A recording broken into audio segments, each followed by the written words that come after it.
नमस्कार बहिणींनो आणि भावांनो, मी विनोद क्षीरसागर, पुरंदर एंटरप्राइजेस, सासवड भिवडी, तालुका पुरंदर, जिल्हा पुणे, आपले सरकार सेवा केंद्र चालक. तर पुन्हा एकदा आपलं सर्वांचं स्वागत आहे पुरंदर शेतकरी विशेष या आपल्या यूट्यूब चॅनलमध्ये.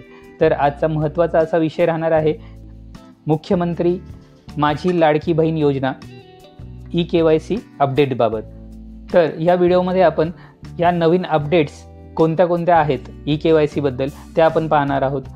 बरेचसे प्रश्न आहेत जे लाडक्या बहिणींना आणि भावांना देखील पडले आहेत. त्या प्रश्नाची आपण या व्हिडिओमध्ये पूर्तता करण्याचा प्रयत्न करणार आहोत. तर बहिणींनो, आत्ताची पहिली आनंदाची बातमी घेऊया आपण. ह्या महिन्यामध्ये दिवाळी अगोदरच म्हणजे लाडक्या बहिणीचा जो हप्ता आहे तो जे बहिणी पात्र असणार आहेत योजनेसाठी त्यांना ई-KYC न करताच आपल्या खात्यामध्ये ह्या महिन्याचा हप्ता जमा होणार आहे. पहिला प्रश्न, ई-KYC सर्व्हर चालत नाही आहे, तर ई-KYC कधी व कशी करायची? दुसरा प्रश्न, ई-KYC सर्व बहिणींना बंधनकारक आहे का? तिसरा प्रश्न, ई-KYC केल्यावर काय होईल? चौथा प्रश्न, ई-KYC नाही केल्यावर काय होईल? पाचवा प्रश्न, ई-KYC गरजेचीच आहे का? सहावा प्रश्न, ई-KYC केल्यानंतर कोणाकोणाचे पैसे बंद होणार आहेत?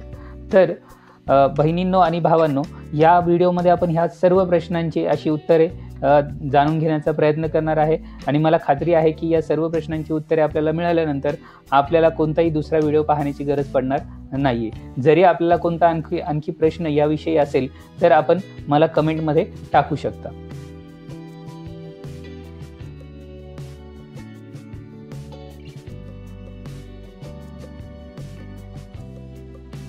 आत्ता सध्या ई-KYC पोर्टलवरती तांत्रिक अडचणी चालू आहेत आणि नवीन अपडेट्स देखील येणार आहेत. तर ह्या सर्व कारणामुळे सर्व्हरवरती लोड आला आहे आणि सर्व्हर क्रॅश झाला आहे. त्यामुळे ई-KYC होत नाही आहे. बरेच जणांची ई-KYC होत नाही आहे. तर याच्यामध्ये बरेचसे पर्याय दिसत नाही आहेत. तर घाईगडबडीत चुकीच्या पर्यायावरती आपली निवड झाल्यास चुकीची माहिती यावरती अपलोड होऊ शकते. त्यामुळे तुमचं नाव देखील वगळलं जाऊ शकतं. सरकारने आपल्याला ह्या गोष्टीसाठी म्हणजेच ई-KYCसाठी आपल्याला 2 ते 3 महिन्याची मुदत दिली आहे. तरी घाईगडबड कोणी करू नका. दुसरे म्हणजे ह्या साईटवरती बरेचसे पर्याय अजून म्हणजेच अपडेट येणे बाकी आहे. उदाहरणार्थ साईटवरती बरेचसे पर्याय म्हणजेच वडील हयात नाही आहेत, पती हयात नाही आहेत किंवा महिला घटस्फोटित आहे. तर ई-KYC करताना ई-KYC केल्यावरती OTP कोणाला जाईल, कोण OTP देणार आहे किंवा आधार कार्डला मोबाईल लिंक नाही आहे. तर ह्या सगळ्या पर्यायावरती आता अपडेट्स लवकरच तुम्हाला या साईटवरती दिसतील. दुसरा प्रश्न, ई-KYC सर्व लाडक्या बहिणींना बंधनकारक आहे का? तर बहिणींनो, ई-KYC सर्वांना बंधनकारकच आहे याची नोंद घ्या. तिसरा प्रश्न, ई-KYC नाही केल्यावर काय होईल? जर आपण ई-KYC नाही केली तर मात्र तुमचे येणारे दरमहा 1500 रुपये जे आहेत ते नक्कीच बंद होतील. आणि ई-KYC केल्यावर काय होईल? तर ई-KYC केल्यावरती आपण लाडक्या बहीण योजनेमध्ये जर पात्र असाल, त्यांच्या अटी शर्तीनुसार पात्र असाल तर नक्कीच आपल्याला काळजी करायची गरज नाही आहे. आपले पैसे म्हणजे जे 1,500 महिन्याचा जो हप्ता येतो तो सुरळीतपणे येणार आहे. आणि ज्या बहिणी या योजनेमध्ये अपात्र असतील, अटी शर्तींमध्ये बसत नसतील, त्यांचे साहजिकच ते अपात्र होणार आहे आणि त्यांना ह्या योजनेतून वगळण्यात येईल. पाचवा प्रश्न, ह्या ई-KYCची गरज काय आहे? तर आपण जेव्हा ई-KYC करताय तर याच्यामध्ये आणखी पारदर्शकता येण्यासाठी ह्या ई-KYCची गरज आहे. बहिणींनो, आपल्याला माहितीच असेल की सुरुवातीला ह्या योजनेमध्ये काही भावांनी कागदाची हेराफेर करून फोटो बहिणींचे वगैरे दाखवून त्या योजनेमध्ये लाभ घेतला होता. तर अशा बऱ्याचशा कारणामुळे ई-KYC करणे गरजेचे आहे. पुढचा प्रश्न, सहावा प्रश्न, ई-KYC केल्यानंतर कोणाकोणाचे पैसे बंद होणार आहेत?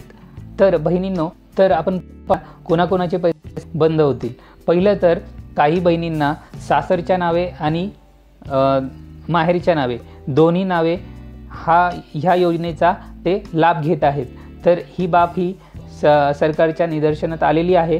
त्यामुळे ई-KYC जेव्हा आपण करणार आहात त्यामध्ये आपले दोघांपैकी एकाच ठिकाणी आपल्याला लाभ घेता येणार आहे. एक नाव वगळले जाईल.